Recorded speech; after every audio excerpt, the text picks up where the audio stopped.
Happy Wednesday and welcome to week 2, Cat Edition. So, for this Wednesday's unwrapping, we're going to be unboxing a store-bought cat puzzle toy box that will be of similar price point to MondayMake's D.I.Y. cat box puzzle.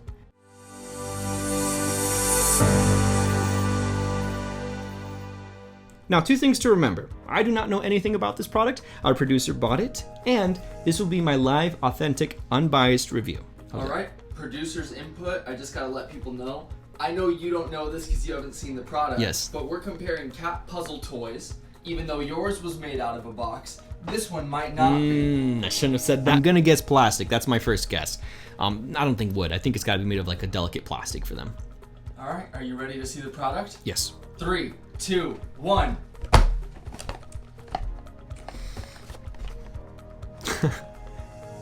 Whisker City. Okay.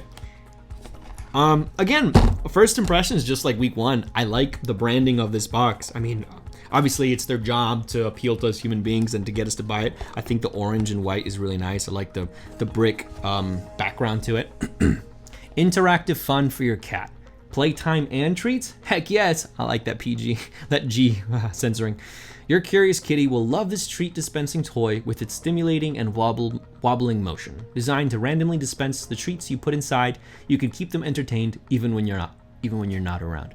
This reminds me of Kong, which I'm not sure if you're familiar with. Yeah, I'm sure most of you guys are. When I was researching toys, it was one of the ones that would come up almost always would be Kong. And I believe Kong is mostly for dogs. Correct. Okay.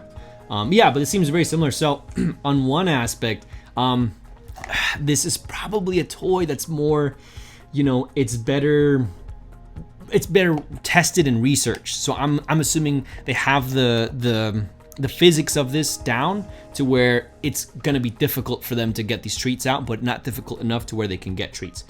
So right off the bat, I think the most important thing to say is when these products go head to head, the factor I think is, A, we gotta use the same amount of treats, right? And then secondly, we gotta see which one they play longer with and which one they get the treats faster out of. I'd almost say, I think, and it's tough, right? Like, how can you tell when your cat's becoming frustrated? Like, I can semi-tell with my dog because they start whining and yelping. I don't know, you might be able to better say that. But I would say, in general, the one cats are always frustrated.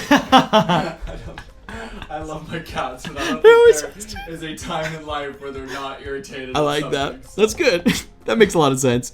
We do have to take away points if, for example, say with this product, they're not able to take away treats and they get frustrated and leave. Because I think that would be, to me, I think that'd be the indication of like, oh, this isn't worth it anymore.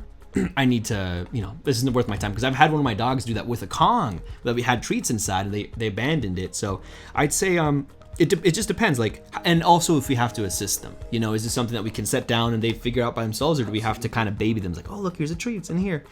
Okay, so one thing that I do like about this a lot is that it seems like there's 2 compartments where you can put the top, you can put catnip, and then in the bottom, you can put dry kibbles or treats. So I do think that that's gonna elevate this product just a little bit more. Something to consider with this product is I do think the surface that you put them on is very important. Maybe on carpet, it gets, there's not enough, or there's too much friction. Too much, not enough. Not sure on that one. Comes with instructions, advice for use. Observe your pet's behavior with the toy for suitability. Some toys may be inappropriate for your pet. I like the inappropriate word. Remove and replace the toy if it becomes damaged. So yeah, overall, I think it's just as safe as a treat. I really think that the ultimate factor will be just how long it takes for them to get the treats and if they keep playing for it afterwards. All right, so I said let's unbox this sucker. All right.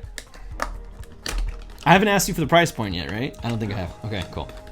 And it's a complicated answer. So it's okay. So, I wish it had plastic wrapping over it.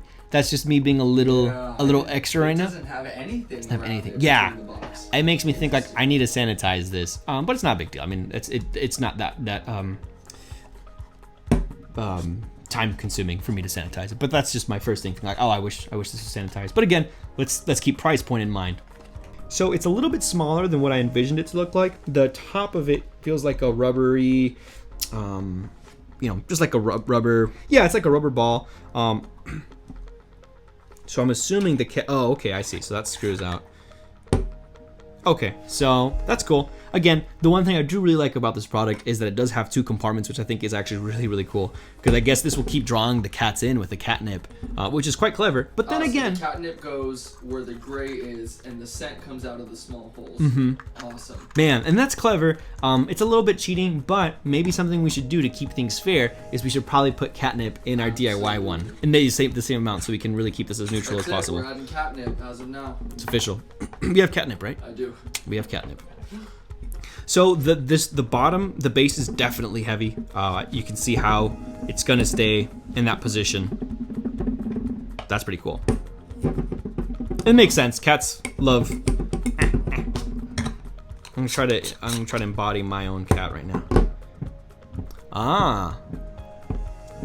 So that's like what the toy's known for. It's like one of those magic beans. They can wobble, but they don't fall down. So your cat can beat the shit out of this, and you know, he'll keep standing up like Rocky, you know? You know what? It's a little plasticky. Then again, I do have to remind myself that the DIY cat box, but then again, I do have to remind myself the DIY cat puzzle toy box was free $99. So, you know, what am I trying to say?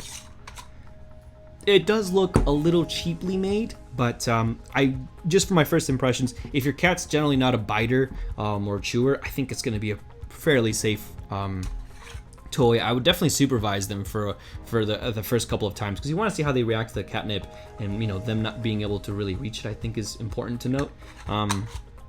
But overall, I think it's a pretty good build. I gotta ask Roman, what's the price point? Okay, so these retail for around $6. Okay. But we got it on sale at Petsmart. Shoplifting. $1.20. That's a good deal. So I figured within $2 we were within our free $99. Yeah. Side note, we are not sponsored by Petsmart, but Petsmart, if you're watching this, you know I'd love to get another ferret, maybe another cat. Some cat treats would be dope, actually. We'd love that. So we'll come down there. Some catnip for the next episode. Thanks. All right. So in conclusion, man, for $1.50, it's a pretty good deal. It ultimately depends if you can get it for $1.50. Honestly, even at $6, it's a pretty, you know, I'd buy it for $6. It just depends how long they play with this. You know, if it's like a 5-minute play session, nah. But if it's like if I'm, you know, if they're content for an hour, which might be ambitiously long, I think I'd consider getting it. I like the build. I like the packaging. I do wish they had a plastic, you know, it had it in plastic, but maybe I'm just being extra right now. I do like that it had an instruction included, and again, the 2 compartments is kind of killer. So that's a whole nother element that we'll have to see how Willie and Norman react to, what their thoughts about it are. Ultimately, I'm just a feeble human. We leave it in the hands of our cat lords. So, if you want to see what our cat lords have to say, check us out this Friday. Thanks for stopping by. Be sure to click that bell. And as always, thank you so much for checking out the YouTube channel that's always about animals. Animals always.